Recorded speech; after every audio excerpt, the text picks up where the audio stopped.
Are you looking for a GMAT waiver for your MBA applications? You probably heard the big news last November that some top business schools like Kellogg, Tepper, and Michigan Ross have been offering waivers on the GMAT for people laid off by big tech.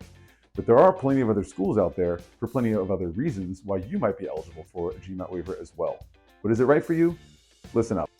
The reality is that standardized tests like the GMAT have been called into question for decades now, for many good reasons. First of all, they don't measure any of the key soft skills that companies and schools around the world really value.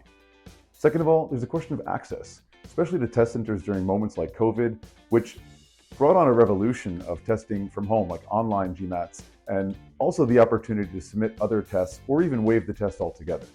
And third of all, it's often raised the questions about, does it give unfair advantage to people who are native English speakers, or perhaps some of the questions that are even biased that might be a disadvantage to some other underrepresented populations.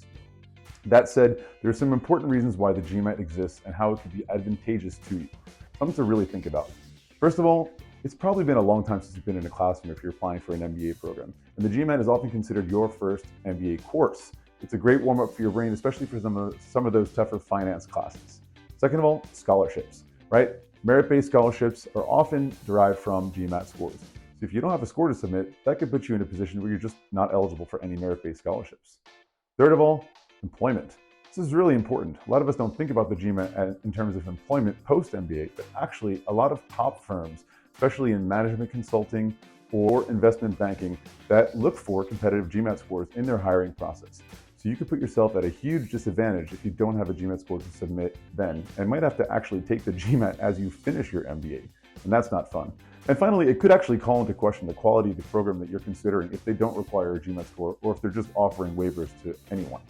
So at the end of the day, this is something you really want to think about. It's important to do your research and to reflect upon your career path to see if accepting a waiver is the right option for you. And that's exactly what we talked about on this week's episode of MBA Waves. Episode 85 talked about how to find a school that offers a GMAT waiver and if it's right for you.